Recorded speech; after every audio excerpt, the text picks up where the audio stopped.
Thank you for listening to our audiobook channel. Your support means the world to us. If you enjoy classic mysteries and captivating stories, make sure to hit that subscribe button. We release 2 brand new audiobooks every week, filled with intrigue, suspense, and unforgettable characters. And now, for the feature presentation, The Shadows of Shiraz. Chapter 1. A Whisper from the East. The air in London was thick with an oppressive fog as Inspector Price made his way through the bustling courtyard of Scotland Yard. His overcoat, damp from the mist, clung to his frame as he strode purposefully into the chief's office.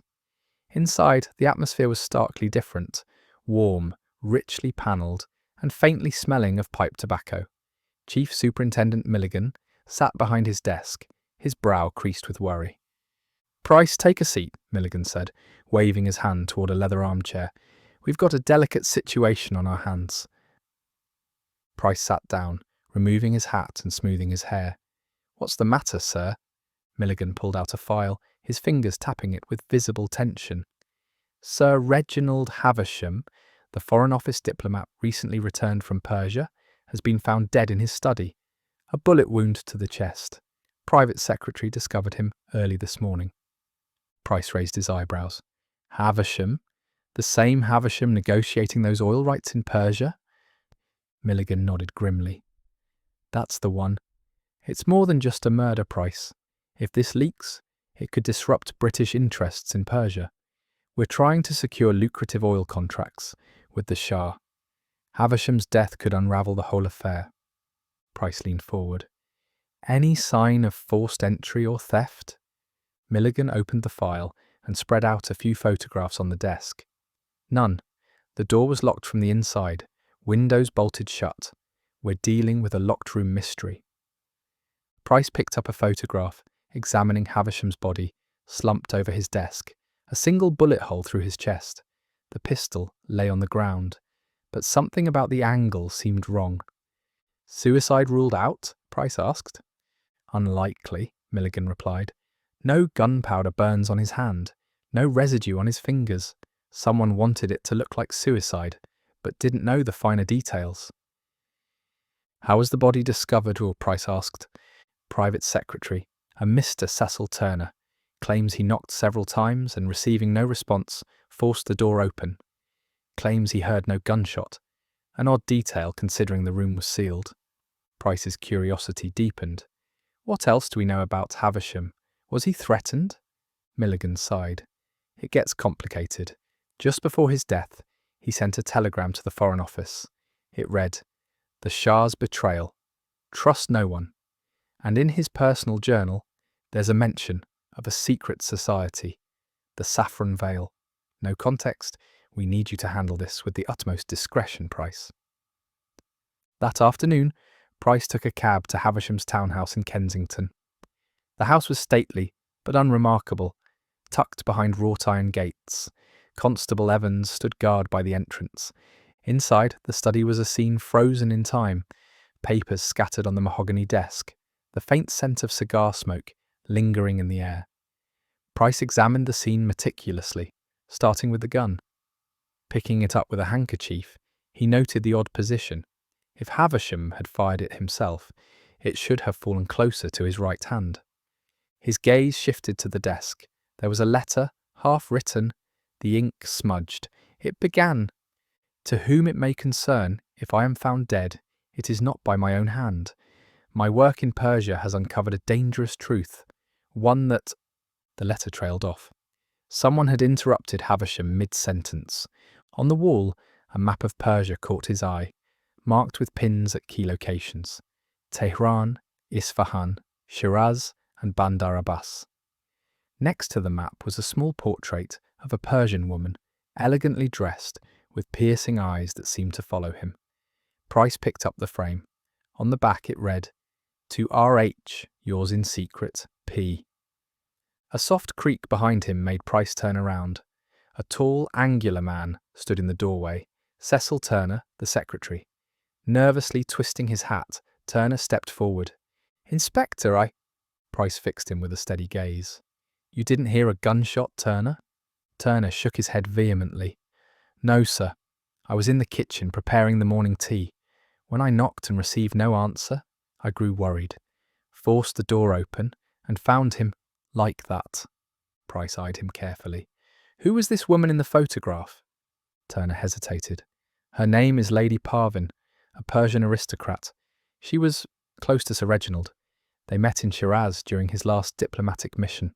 She arrived in London a week ago. Where is she now? Price asked. Still in London, I believe, staying at the Carlton Hotel. Price nodded. Did Sir Reginald ever mention a group called the Saffron Veil? Turner's face went pale. Yes, he was increasingly paranoid, convinced they were watching him. He said they opposed British influence in Persia and would stop at nothing to protect their lands. As Price pondered this new lead, his eyes fell on a slip of paper tucked into a drawer, bearing a Persian proverb.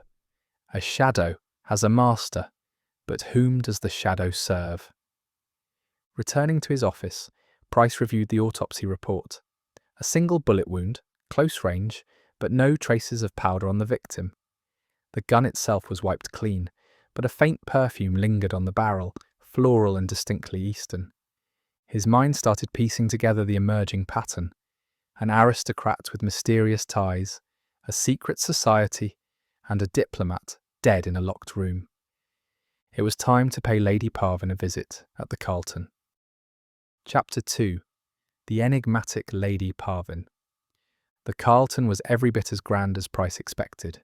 Crystal chandeliers hung from high ceilings, and liveried doormen nodded at well-to-do guests entering the plush lobby. Price approached the reception, flashing his Scotland Yard credentials. "I am here to see Lady Parvin," he announced. The clerk's face tightened. "The lady has given strict instructions not to be disturbed, sir." Price arched a brow. "I'm sure she will make an exception for the Yard." After a moment's hesitation, the clerk gestured for a bellboy to escort Price to the upper floor. As they climbed the grand staircase, Price couldn't help but notice the lavish Persian rugs lining the hallways, richly woven with geometric patterns and motifs of lions and cypress trees. The boy knocked on a door trimmed in gold. "Lady Parvin, a gentleman from Scotland Yard wishes to speak with you." A soft, melodious voice responded. "Show him in." As Price entered, he found Lady Parvin seated by the window, bathed in the afternoon light. Her dark, wavy hair was loosely pinned, cascading over a silk robe embroidered with intricate floral patterns. She looked up, her almond-shaped eyes calm but keenly observant. "Inspector," she greeted him in perfect English, her accent faint but musical. "To what do I owe this visit?" Price inclined his head. "My condolences on the loss of Sir Reginald Havisham. You are acquainted with him, I believe?" Her lips curved in a delicate smile, as if humouring a trivial matter. "Yes, Sir Reginald was a close friend." Price noted the careful choice of words. "When did you last see him?" She glanced down at a small tea set on a mahogany table. 3 days ago, we dined at the Persian Club. He seemed rather agitated, uncharacteristically so. I pressed him for the cause, but he brushed it off." Price took out his notebook. "Did he mention anything about a group called the Saffron Veil?" Lady Parvin's composure faltered ever so slightly. "Number, I have not heard of such a group. Is it important?" "Yes, extremely." Price leaned forward. "You must understand, Lady Parvin, Sir Reginald was involved in sensitive negotiations regarding Persia. If his death was linked to those dealings, it could have far-reaching consequences." She sipped her tea thoughtfully. "I am a visitor to your country, Inspector. My ties with Sir Reginald were personal, not political. I fear I cannot help you." Just then a Persian manservant entered, bowing before speaking softly to her in Farsi. Lady Parvin responded in kind, her tone reassuring. Price caught a single word. "Kamran?" His ears perked up. "Is your servant named Kamran?" Lady Parvin smiled faintly. "Yes, he accompanied me from Shiraz. Why do you ask?" Price concealed his satisfaction. "Kamran the same name as the missing servant from Havisham's residence?" "Just routine," he said. "Would you mind if I spoke to him?" Her eyes sharpened. "Kamran is Not well. He is taken to his bed with a fever. I'm afraid he cannot speak to anyone. Price nodded, but made a mental note to return later. He could not afford to leave this thread unchecked. As he was about to leave, Price's attention was drawn to a manuscript lying on the desk, an ornate scroll with intricate calligraphy. Lady Parvin noticed his gaze and moved to cover it. An old poem, she explained smoothly, from my homeland. But Price had seen enough to recognise it wasn't poetry. It was a political manifesto. He made a mental note of the words he could decipher: freedom, oil, destiny of Persia. As he left the suite, his mind raced. Lady Parvin was more deeply enmeshed in this than she pretended. And if Cameron was truly the same manservant who vanished after Havisham's death, then Lady Parvin's entire story needed reconsideration. Back at Scotland Yard, Price pored over files relating to the Persian negotiations. One document stood out: a correspondence between Havisham and a military advisor named Colonel Stratton. In it, Havisham expressed concerns that rogue elements within the empire were trying to manipulate Persia for personal gain. Price tracked down Colonel Stratton at the London Library, where the old soldier was researching military strategy. The colonel, a barrel-chested man with a formidable moustache, greeted Price gruffly. "Havisham, you say? Such shame. Fine fellow." Price pressed on. "What can you tell me about his dealings in Persia?" Stratton puffed his pipe thoughtfully. He was keen to ensure British control over the oil fields, said it would secure the empire's future, but not everyone agreed. Some chaps thought it best to let Persia manage its own resources. "Did he ever mention a group called the Saffron Veil?" Stratton frowned. "Can't say I know much about them. Some kind of nationalist lot. Want Persia to remain independent. Heard rumours that they're well-funded and have sympathisers in London." Price's thoughts shifted back to Lady Parvin. Was she one of these sympathisers? Or was she a pawn in a greater game? That evening, just as Price was preparing his notes, a telegraph arrived from the Carlton Hotel. It read, "Inspector Price, urgent. Lady Parvin attacked. Cameron missing. Please come at once." He donned his coat and hurried to the hotel, his mind a jumble of questions. Had the conspirators turned on Lady Parvin, or was this another layer of deception? As his motor sped through foggy streets, Price couldn't shake the feeling that he was being drawn into a web far more intricate than he first imagined. The shadows of Shiraz were spreading. Chapter 3: A Deadly Intrigue. As Price pulled up outside the Carlton, he was greeted by the sight of two constables guarding the entrance, their faces grim. Inside, the atmosphere was tense, with whispers among the guests about the foreign lady and the mysterious goings-on. The hotel manager, a thin, anxious man named Mr. Prescott, greeted him at the door. "Inspector, thank heavens. Lady Parvin is in her suite, quite shaken but unharmed. We have posted guards at her door, as you instructed." Price nodded and climbed the grand staircase 2 at a time. As he reached the top floor, he noticed a cluster of hotel staff whispering at the far end of the corridor. One of the constables, stationed by Lady Parvin's door, gave him a brief report. "Sir, we were alerted by a guest who heard a struggle. By the time we arrived, the lady was alone, and the window at the far end of the room was open. No sign of the intruder. Cameron, her servant, is missing." Price nodded curtly. "Let me speak with Lady Parvin." Inside the suite, Lady Parvin sat on a divan, her hair dishevelled, eyes wide and frightened. A dark bruise was forming on her right temple, and her silk robe had been torn at the shoulder. Price softened his tone. "Lady Parvin, are you hurt?" She managed a trembling smile. "Just frightened, Inspector. I was resting when I heard movement behind the curtains. Suddenly a man lunged at me. He tried to strangle me with a cord, but I managed to grab a vase and hit him. He fled through the window." Price examined the open window, noticing a ledge barely wide enough to support a man.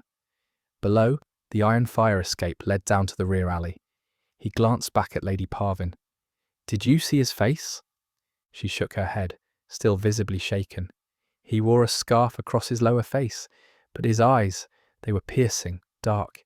He whispered something in Farsi as he fled. Price's ears perked up. What did he say? Her voice dropped to a whisper. Azadi, it means freedom. Price looked thoughtful. And Cameron? Tears welled up in her eyes.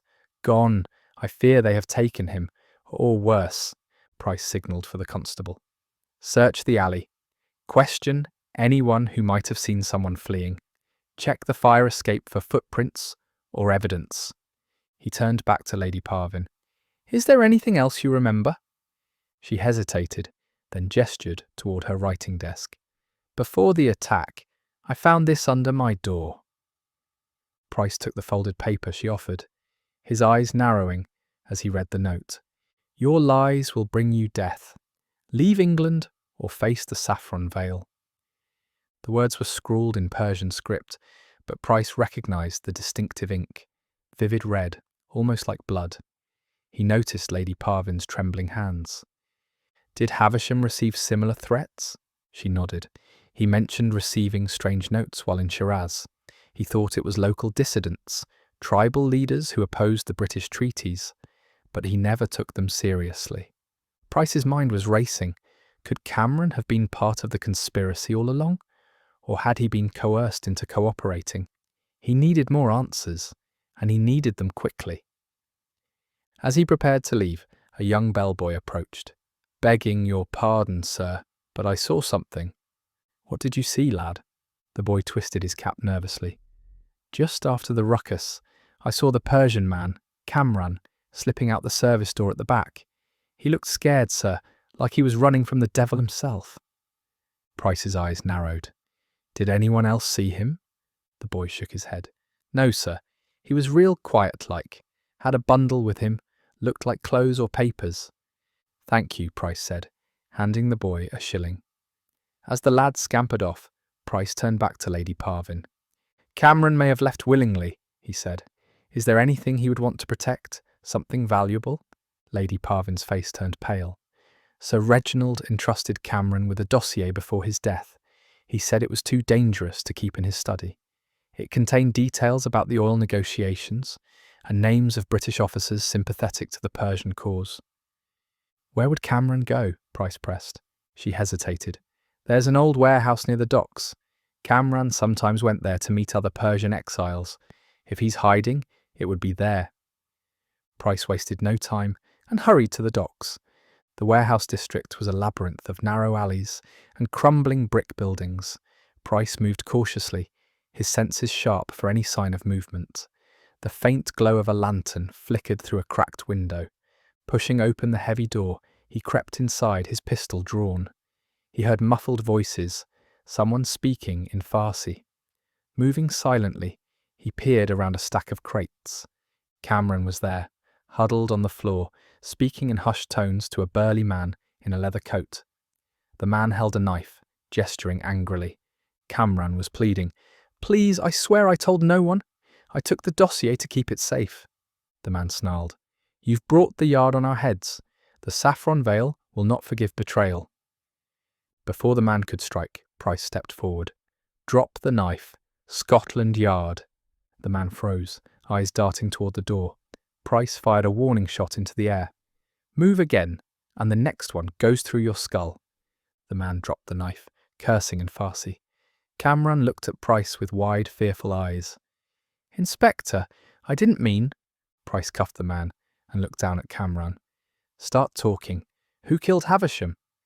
Cameron swallowed hard. It was not me, I swear. I only took the dossier because I feared they would destroy it. Havisham was working with someone high up, a British officer who wanted to control Persia's oil for personal profit. Havisham found out and planned to expose him. Who? Price demanded. Cameron hesitated. Lieutenant Colonel Stratton. He met with Lady Parvin. They planned to use the oil rights to establish a private monopoly. When Havisham discovered this, they killed him to silence him. Price's mind raced. Lady Parvin, ally or accomplice? He glanced at Cameron. You're coming with me. I need your testimony. But as they stepped outside, Price had a feeling that the truth was still veiled. If Stratton and Parvin were truly behind the murder, why would they risk keeping Cameron alive? Something wasn't making sense. Chapter 4. A Treacherous Web. "You don't understand, Inspector," Cameron whispered. "If they find me, I'm as good as dead." Price tightened his grip on Cameron. "Then you'd better hope I find them first. Now start from the beginning. Why did Havisham trust you with the dossier?" Cameron glanced over his shoulder nervously. Sir Reginald was a good man. Too good. He didn't see the danger until it was too late. He believed the British government was acting in Persia's best interest. But Stratton, he wasn't working for the Crown. He was working for himself. Price locked Cameron in a holding cell and instructed a constable to keep a close watch. Then he made his way to his office, where Superintendent Milligan was waiting, a look of consternation on his face. "What have you got, Price?" Milligan asked, his tone gruff. "Cameron's testimony points to Lieutenant Colonel Stratton. Havisham discovered Stratton's plan to use the Persian oil rights for personal profit. Apparently, Stratton was planning to sell exclusive drilling rights to a private consortium, cutting both the British Crown and the Persian government out of the equation." Milligan frowned. "If that's true, it's treason." Price nodded. "But we need proof.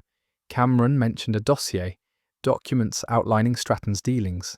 We need to find it." Milligan grumbled.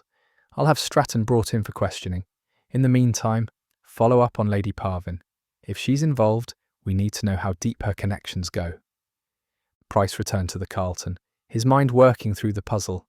Lady Parvin had portrayed herself as a victim, but was it merely a performance? As he entered her suite, he found her standing by the window, her posture stiff and tense. "Inspector," she greeted him, a hint of apprehension in her voice. "Have you found Cameron?" "He's in custody," Price replied, watching her reaction closely. "He claims you and Stratton conspired to murder Sir Reginald Havisham." Her eyes widened, genuinely shocked. "That's absurd. Why would I—" Price held up a hand. "Lady Parvin, your association with Stratton is well documented. Why did you meet with him before Havisham's death?" She hesitated, her hands trembling. "I didn't know Stratton's true intentions. He approached me at a diplomatic event, spoke of forging stronger ties between Persia and Britain. I thought he was sincere. He convinced me that Havisham's stubbornness was a hindrance to progress." Price studied her face, noting the sincerity in her eyes. "So you were used as a pawn?" She nodded slowly. "I had no idea about his private schemes. But I did notice one thing.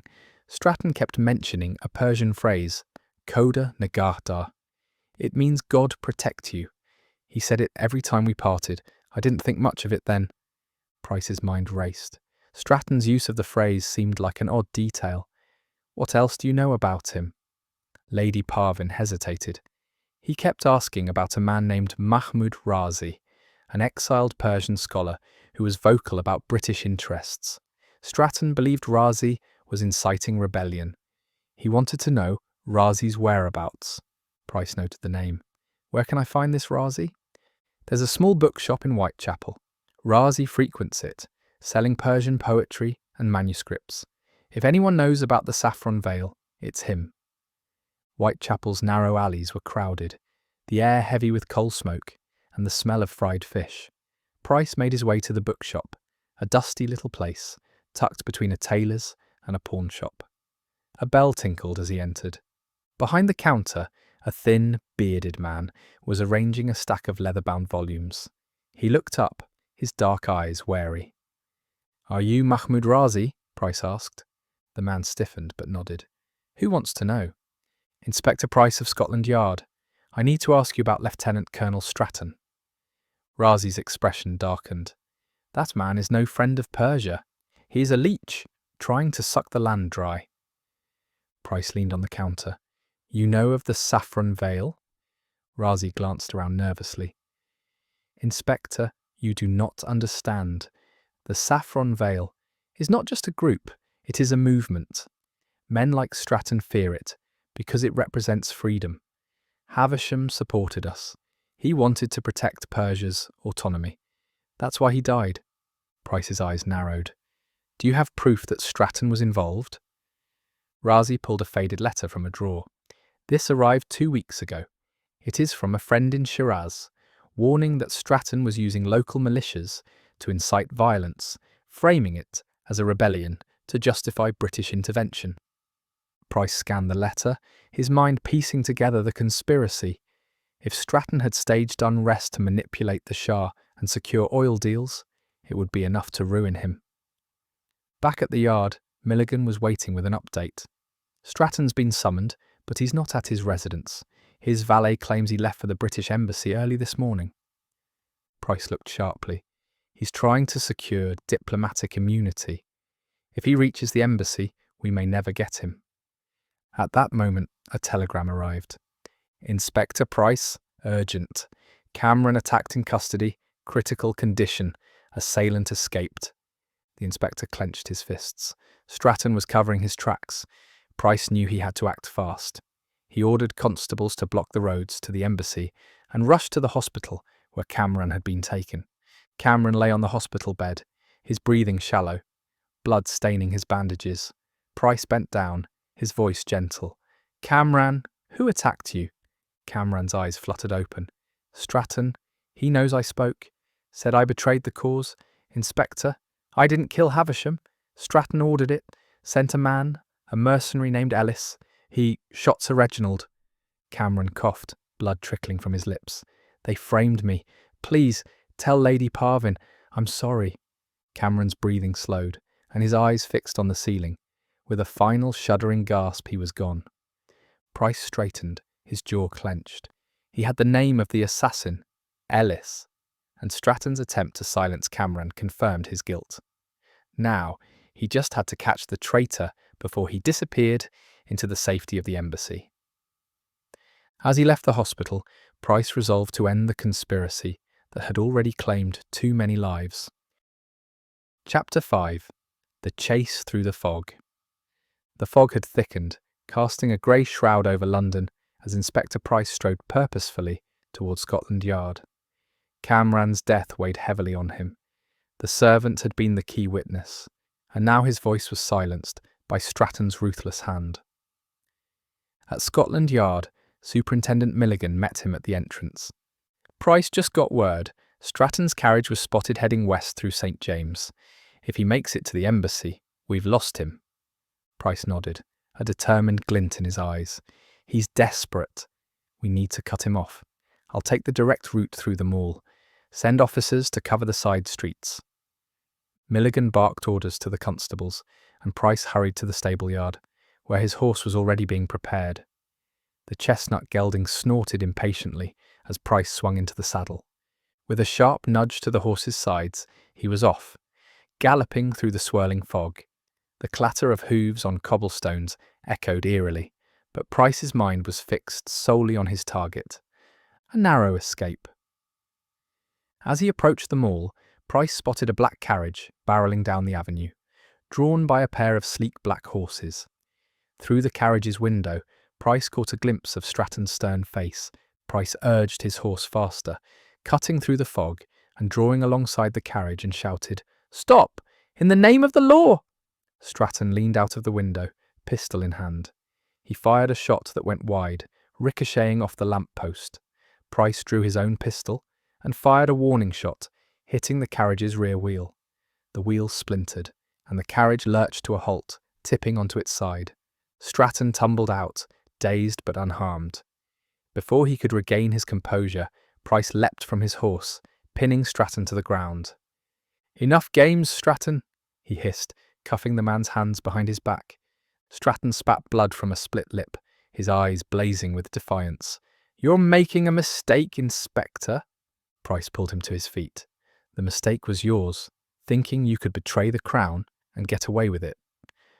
As Price was about to haul Stratton toward a waiting police wagon, a shot rang out, narrowly missing his head. He spun around to see a man in a rough coat aiming a rifle from the top of a nearby warehouse. "Ellis!" Stratton shouted. "Take him out!" Price dragged Stratton behind the overturned carriage as more shots peppered the cobblestones. Ellis was the hired gun, the assassin who killed Havisham and attacked Cameron. Price knew he couldn't risk losing both men. "Stay here," Price growled at Stratton, before rolling out from behind the carriage and firing at the rooftop. Ellis ducked, then returned fire, his aim deadly accurate. One bullet grazed Price's shoulder, tearing through his coat. The constables, finally catching up, swarmed the area, returning fire. Ellis cursed, realizing he was outnumbered. He took off along the rooftop, jumping from one building to the next. "After him," Price ordered, gesturing for the officers to pursue. He hauled Stratton to his feet and shoved him into the police wagon. "I'll be back for you," Stratton sneered. Price slammed the door shut. "You'll be lucky to see daylight again." Price mounted his horse once more, directing the constables to surround the block. As he rode around the warehouse, he caught sight of Ellis dropping onto a narrow ledge and slipping into a side alley. He dismounted and approached the alley cautiously. The fog seemed thicker here, muffling sounds and playing tricks on his senses. He heard a scrape of metal, a gate being opened. Turning the corner, Price saw Ellis dart through a courtyard and into the rear of a dilapidated pub. Price followed, careful not to alert the man to his presence. He peered through a cracked window, spotting Ellis crouched near the fireplace, hurriedly stashing something under the floorboards. Price kicked the door open, gun raised. "Hands up, Ellis!" Ellis spun around, a knife gleaming in his hand. "You've got no right—" Price fired a warning shot into the mantelpiece. "Drop it!" The knife clattered to the floor. Ellis raised his hands, his face pale. "You're not going to make it out of this," Price said. "You killed Havisham and tried to silence Cameron. Who hired you?" Ellis licked his lips nervously. "Stratton. Said Havisham was going to spill everything, ruin the deal. Paid me to do it clean. Didn't expect the bloody servant to walk in." Why try to kill Cameron later? He knew too much. Stratton didn't want any loose ends. Said to make it look like an inside job. Persians fighting among themselves. But I couldn't get close enough until tonight. Price lowered his pistol, knowing the confession would hold up. He seized Ellis's wrists, cuffing him. "Your game is over. You'll hang for this." Back at Scotland Yard, Stratton sat in a holding cell, his arrogance finally cracked. Price entered, setting Ellis's signed confession on the table. "You used Havisham's trust to secure those oil rights, then had him killed when he grew suspicious. You tried to pin the blame on Cameron, knowing no one would question the loyalty of a British officer over a foreign servant." Stratton sneered. "You think you've won, Price? Those contracts are signed. The oil fields are already under British control. You've stopped nothing." Price leaned in, his voice low. "The Crown does not tolerate treason. Your plot to profit off Persia's oil by staging false uprisings and murdering a diplomat will see you tried for your life." Stratton's composure crumbled. "You can't prove it. The documents—" Price smirked. "We found them. Cameron kept the dossier safe, and now it's in our hands. Everything you did, every deal you tried to manipulate, it's all documented." Stratton slumped in defeat. "You don't understand, Inspector. The Empire needs men like me, pragmatists. Those oil fields will make Britain untouchable." Price straightened. "Britain will remain strong without resorting to murder and betrayal. You'll answer for your crimes." The next morning, Price paid one final visit to Lady Parvin at the Carlton. She was subdued but grateful, a small vase of red roses on her table. "I owe you my life, Inspector," she said softly. Price shook his head. "Cameron paid the price for loyalty. He believed in you and in Havisham. You should honour his memory by helping rebuild the trust Stratton tried to destroy." She nodded, tears welling in her eyes. "I will return to Persia. There is much to rebuild. Thank you for seeing the truth." Chapter 6. Secrets of the Persian Rose. The fog of London had lifted, revealing a crisp, bright morning. Inspector Price sat in his office at Scotland Yard, reviewing the final reports on the Stratton affair. Ellis's signed confession was secure, and Stratton was awaiting trial. Yet despite the case's apparent resolution, a lingering unease gnawed at him. He had just begun drafting his final statement when Superintendent Milligan entered. His usual briskness softened with a rare hint of admiration. Well done, Price, he said, lighting his pipe. The Foreign Office is pleased. Stratton's treachery would have cost the Empire dearly. His trial will make an example of him. Price nodded but remained thoughtful. Something doesn't sit right with me, sir. Stratton's plot was cunning, yes, but it was reckless to involve Ellis, an untrustworthy assassin. Stratton was more calculated than that. Milligan raised an eyebrow. You think there's more to it? Price glanced at the file marked Confidential. Persia negotiations. There's one piece that doesn't fit, Lady Parvin's role. Stratton's plan could not have succeeded without the Persian delegation being manipulated. She was too close to both Havisham and Stratton, and I can't ignore the possibility that she played both sides. Milligan puffed his pipe thoughtfully. Then you'd better tie up those loose ends. The Foreign Office is hosting a diplomatic banquet tonight, Persian delegates included. If Lady Parvin's involved, that'll be her stage. That evening, the Foreign Office was ablaze with chandeliers and the murmurs of aristocratic guests. Price, dressed in formal evening attire, made his way through the reception hall, scanning the crowd for familiar faces. Ambassadors and dignitaries from Persia mingled with British officials, discussing the newly secured oil rights. He spotted Lady Parvin near a marble column, engaged in conversation with Lord Ellington, a senior diplomat. She looked resplendent in a dark green silk gown, her raven hair pinned elegantly, and her eyes scanning the room with practiced ease. As Price approached, her face brightened with a composed smile. "Inspector, I did not expect to see you here." He nodded politely. "Lady Parvin, a pleasure as always. May I have a word?" She excused herself from Lord Ellington and followed Price to a quieter corner. "What brings you to such a refined gathering?" she asked lightly. "A lingering question," Price replied, his tone calm but firm. "Stratton is in custody, but there's one detail I need clarity on. Your role in this entire affair. Did you truly not know of Stratton's intentions?" Her smile faded, and a guarded look settled on her face. "I was deceived, Inspector. I believed he was an ally to my people, a liaison who understood Persia's needs. Only later did I learn of his greed." Price's eyes narrowed. "And yet, you never mentioned your meetings with Stratton when I questioned you earlier. Why withhold that?" Lady Parvin's hand trembled slightly. "I feared being implicated. You must understand, in my position, any misstep can lead to ruin. Stratton made promises about protecting Persia's interests. I didn't know he was orchestrating violence to manipulate the Shah."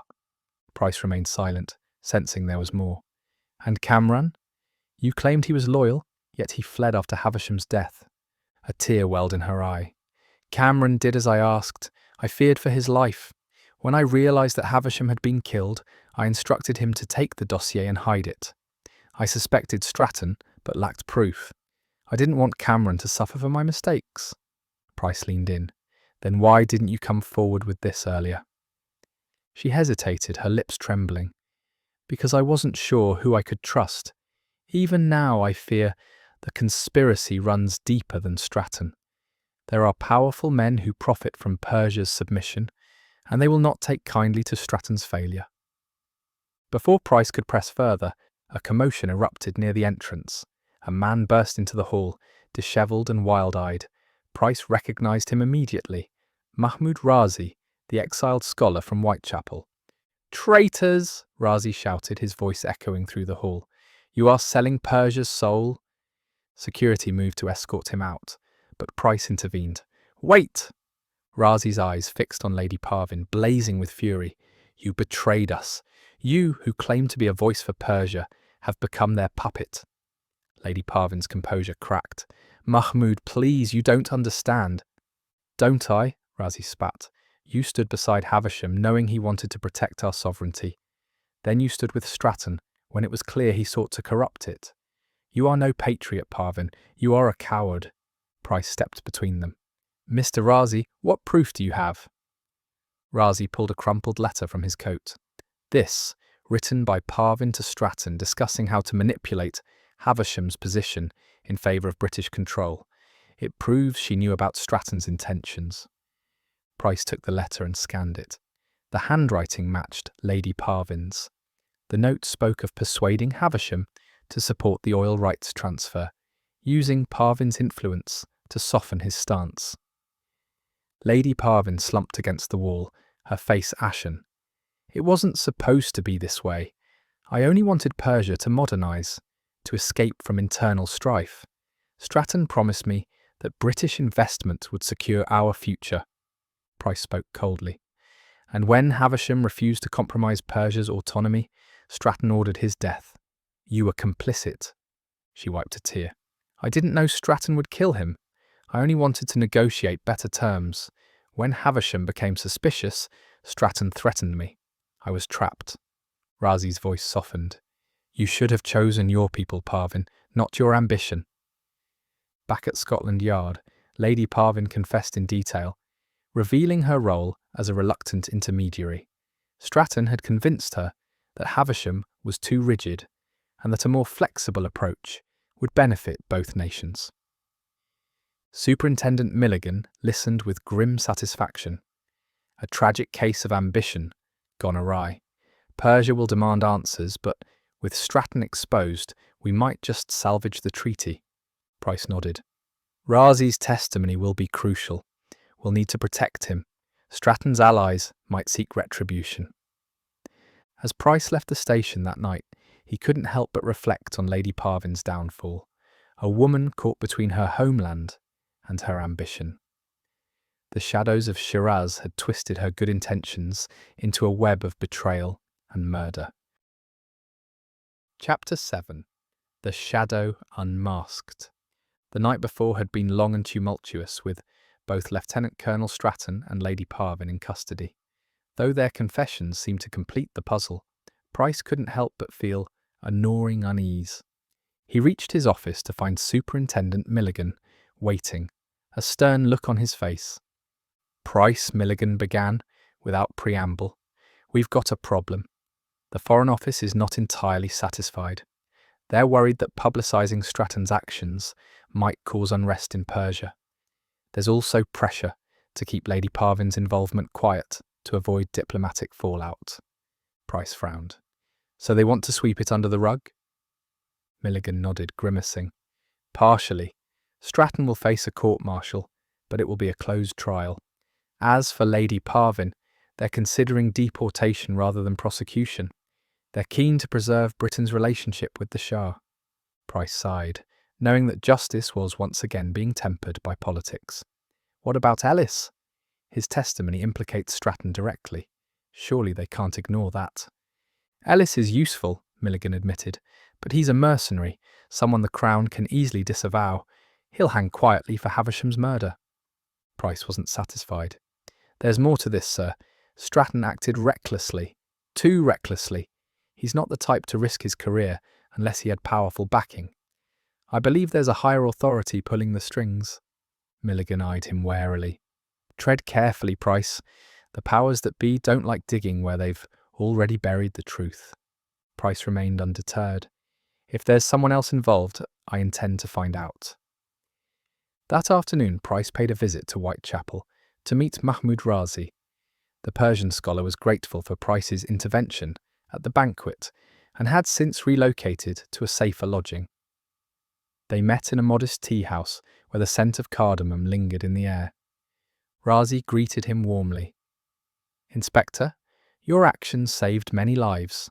The truth about Stratton will echo through Persia. Price sipped his tea thoughtfully. There's still something I don't understand. Why was Stratton so desperate to secure the oil contracts at any cost? It's as if he feared failure more than exposure. Razi leaned closer, lowering his voice. In Persia, we hear rumours of a powerful British consortium, men of wealth and influence who view the Persian oil fields as their personal fortune. Stratton was merely their pawn. Price's eyes narrowed. A consortium. Any names? Razi hesitated. One name kept recurring in our circles, Lord Marcus Winfield, a financier with vast interests in foreign enterprise. It is said he funds men like Stratton to do his bidding from behind the scenes. Price considered this. Lord Winfield was known as a respected businessman, one who often funded British infrastructure projects abroad. If he was involved, it meant the conspiracy was even deeper than imagined. That evening, Price arranged for a discreet meeting with Lord Winfield at his grand townhouse in Belgravia. As he was shown into the drawing room, he noted the opulence: Persian carpets, mahogany furniture, and oil paintings depicting British colonial triumphs. Winfield entered, his presence commanding. A tall man, with a meticulously groomed beard and sharp blue eyes, he greeted Price with a practiced smile. "To what do I owe the pleasure, Inspector?" Price remained cordial but firm. "I am investigating the death of Sir Reginald Havisham and the actions of Lieutenant Colonel Stratton.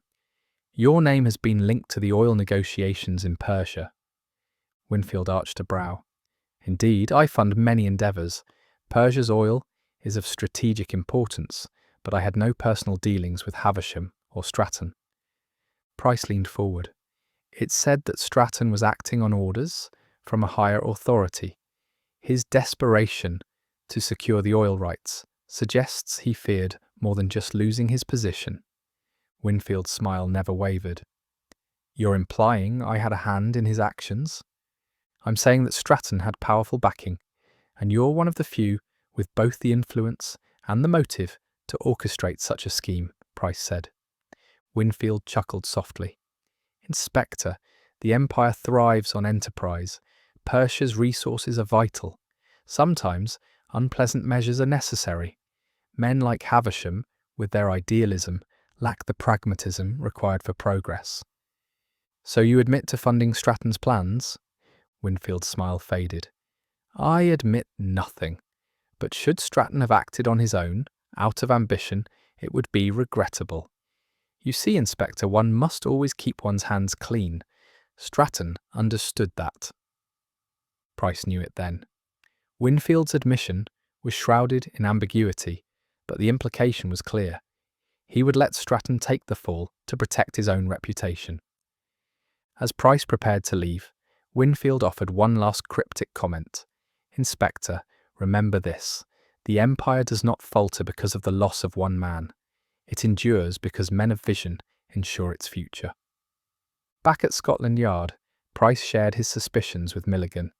"Winfield's implicated, but he's too clever to leave evidence. Stratton will take the blame, and Winfield's consortium will move on to the next opportunity." Milligan looked resigned. "Political pressure is mounting. The trial will proceed, but we're to keep Winfield's name out of it. The Foreign Office wants this scandal contained." Price sat back, the weight of unfinished business settling on his shoulders. So the true orchestrator walks free while Stratton pays the price. What of Lady Parvin? She'll be deported. The Foreign Office has made arrangements with the Persian embassy. They want her far from the public eye. Before her departure, Price visited Lady Parvin one last time at the docks. Her face was pale, her expression subdued. "I never wanted this, Inspector," she whispered. "I thought I was helping Persia move forward. I didn't see how I was being used." Price offered a nod. "Ambition can blind us. But remember, it's not the pursuit of progress that's wrong, but the means by which we achieve it." As the ship's horn blared, she looked at him with a mixture of regret and gratitude. "Will you ever forgive me?" "That's not for me to decide," Price replied, "but you have a chance to do good when you return home. Use it wisely." She stepped onto the gangway, and Price watched as the ship pulled away, carrying her into the dense morning fog. Back at the yard, Price sat at his desk, penning his final report. Stratton would face justice, but Winfield remained untouched. Price knew that the political web of the Empire was more complex than he had ever imagined. One victory did not cleanse the corruption that had seeped into its foundations. But as long as there were men like Stratton willing to betray their country for power, there would also be men like Price to hunt them down. Justice, though imperfect, had been served, and for Inspector Price, that was enough, at least for now. He leaned back in his chair, the fog outside his window slowly dissipating, revealing a clear blue sky, a small hopeful sign amid the murky politics of the empire.